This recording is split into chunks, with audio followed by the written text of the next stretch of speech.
Hello everyone, especially to the aspiring applicants of 51 Talk because this video is intended for the applicants ng 51 Talk. And this will be more on the update on the step-by-step process in applying to 51 Talk.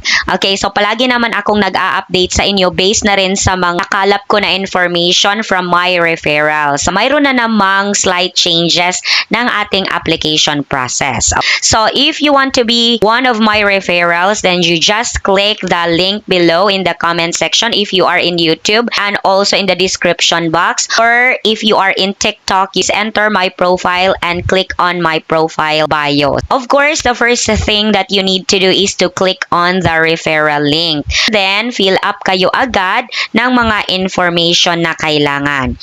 After filling up some of the information, it will succeed kung qualified kayo. And then, you need to enter interview room. So, yung suggestion ko before is wag kayong mag-enter ng interview room kasi AI yun agad. So, sa napansin ko kasi ngayon, napakatagal na ng human interviewer. So, I am already suggesting my referral na they really need to enter interview room na talaga. So, proceed na agad sila sa AI interviewer.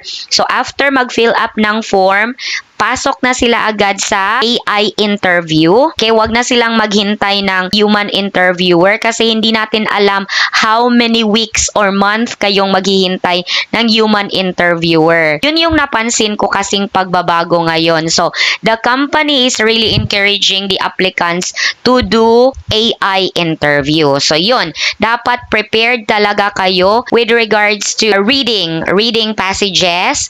Okay? So, yun yung mabibigay ko if you are one of my referrals. Yung mga reading passages, sample lang po kasi hindi naman yun exactly yung lalabas sa AI. Kasi sa system, marami silang set of paragraphs na pwedeng ipabasa sa inyo. Hindi yun sigurado. You will fill up some information in the AI interview. Mayroon kayong babasahin. Tapos, mayroon more on policies. Yung sa previous video ko, yun pa rin yung sa AI interview. So, you can just visit my YouTube vlogs para naman mag-guided kayo sa AI-powered interview. Okay, then after na mag-succeed kayo sa initial interview, ay proceed na kayo sa technical check. So, ipa-flash ko dito sa screen yung accepted pa rin na mga specs. Okay?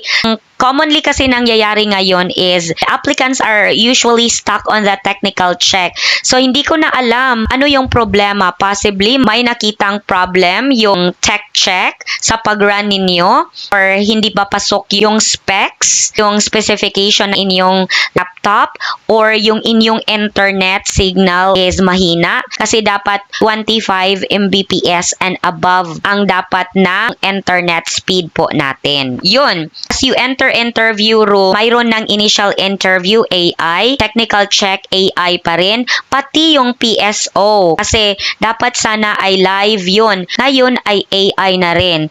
30 minutes may video kayong titignan. Mayroon tapos task quiz na dapat ninyong sagutin. So, dapat na mag 100% ata yon para na makaproceed na po kayo for the NTT. Now, for the NTT, that stands for New Teachers Training. Dito na po, mayroon na pong trainer. Hindi ko alam kung si system ba ang magbibigay ng schedule sa inyo or kayo ba ang pipili ng schedule. Basta, right after na karoon kayo ng PSO NTT na tapos, and then my trainer, and then it will take 4 to 5 hours po yung NTT. Tuturuan kayo doon ng trainer at saka mayroong demo. With regards to the topic, ang sabi sa akin nung bago pa lang nakapasa, yung ginamit is books and bags, yung title ng material. So, hindi ko na alam. Depende na kasi yon sa facilitator or sa trainer ng NTT. Okay? So, just prepare mga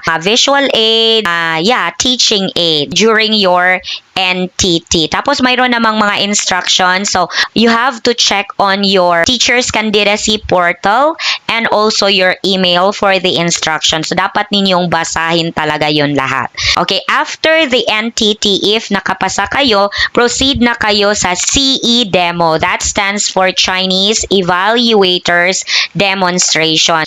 May schedule kayo nito. The CE will evaluate if you will pass and be accepted in the platform.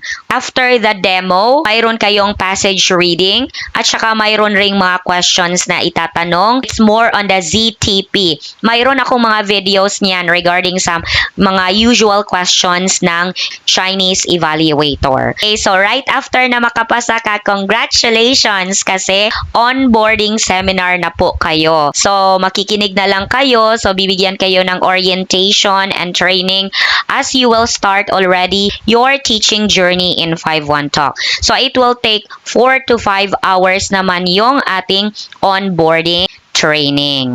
And then, after that is the profile review.